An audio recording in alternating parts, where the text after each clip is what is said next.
প্রিয় ছাত্রছাত্রীরা, আজকে আমি নিয়ে এসেছি Bardhaman university BA second semester দর্শন মেজর এবং মাইনরের এডুকেশনের একটি গুরুত্বপূর্ণ প্রশ্নের উত্তর। প্রশ্নটি হলো, বৃদ্ধি কাকে বলে? বৃদ্ধির শর্তগুলি লেখো। বৃদ্ধির বৈশিষ্ট্যগুলি কি কি? বৃদ্ধি বৃদ্ধি বলতে সাধারণভাবে আমরা দৈহিক আচরণগত পরিবর্তনকে বুঝি, অর্থাৎ এই অর্থে বৃদ্ধি এক ধরনের জৈবিক পরিণমন। কারণ জীবনের ধর্ম হচ্ছে বুদ্ধিপ্রাপ্ত হওয়া। মনোবিদরা বুদ্ধি বলতে শুধুমাত্র আকার ও আয়তনের পরিবর্তন বোঝায়।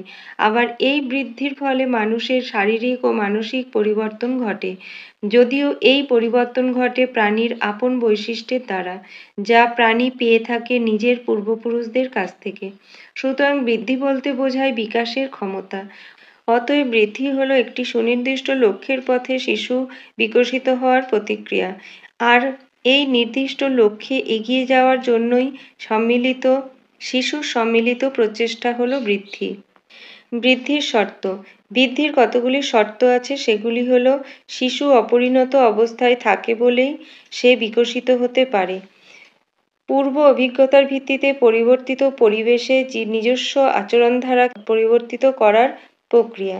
ব্যক্তির অন্তর্জীবন ও বহির্জীবনের নানা উপাদানের পারস্পরিক ক্রিয়ার উপরই বৃদ্ধি নির্ভরশীল। বৃদ্ধি নির্ভর করে অনেক উপাদানের যথাযথ ক্রিয়া বা অভিযোজন ক্ষমতার উপর। ধীরে ধীরে অথচ নিরবিচ্ছিন্ন ধারায় ঘটে বৃদ্ধি। ক্রমবৃদ্ধি ও প্রতিটি স্তর আগেকার স্তরের ওপর নির্ভরশীল। ক্রমবৃদ্ধি এবং শিক্ষা আসে পরিবেশ ও ব্যক্তির পারস্পরিক ক্রিয়ার মধ্য দিয়ে। বৃদ্ধির বৈশিষ্ট্য। বৃদ্ধির সকল বৈশিষ্ট্যগুলি হলো: ১. পরিমাণগত পরিবর্তন। বৃদ্ধি হলো দৈহিক পরিমাণগত পরিবর্তনের একটি প্রক্রিয়া। বৃদ্ধির মাধ্যমে ব্যক্তির দেহের বিভিন্ন অঙ্গ-প্রত্যঙ্গের পরিমাণগত পরিবর্তন ঘটে, যেমন ওজন, উচ্চতা, আয়তন ইত্যাদি। নেক্সট পয়েন্ট, বংশগতি ও পরিবেশের প্রভাব। বিভিন্ন মনোবিদগণ মনে করেন বৃদ্ধি হলো বংশগতি ও পরিবেশের পারস্পরিক মিথস্ক্রিয়ার ফল। তাছাড়া বৃদ্ধির উপর বংশগতির প্রভাব অনেকাংশে পরিলক্ষিত হয়, আবার অনেকের মতে পরিবেশের কারণেই বৃদ্ধি ঘটে। নেক্সট পয়েন্ট, বিকাশ প্রক্রিয়া। বৃদ্ধির গুণগত দিককে আমরা বিকাশ প্রক্রিয়া বলে গণ্য করি। বুদ্ধির গুণগত প্রকাশ আচরণধারার পরিবর্তনে লক্ষ্য করা যায়। ক্রমবর্ধমান প্রক্রিয়া।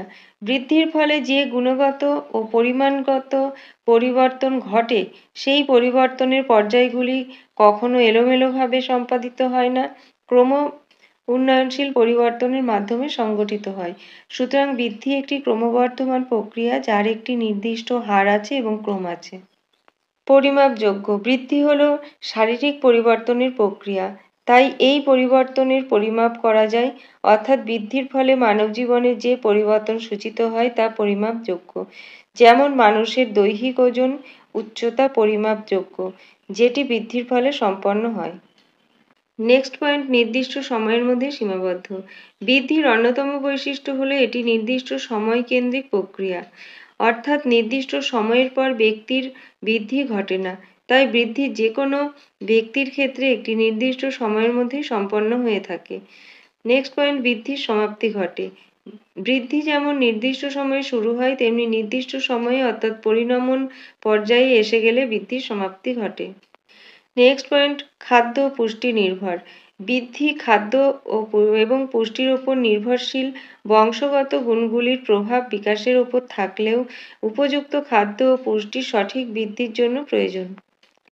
উপসংহার। পরিশেষে বলা যায়, বৃদ্ধি হলো মানবজীবনের জটিল, সংবেদনশীল, নিরবিচ্ছিন্ন এবং ধারাবাহিক প্রক্রিয়া, যা ব্যক্তির দৈহিক বৃদ্ধির সঙ্গে মানসিক, সামাজিক, নৈতিক সকল দিকের পরিপূর্ণ বিকাশ ঘটিয়ে থাকে, ব্যক্তিকে সুব্যক্তিত্বের অধিকারী করে তোলে।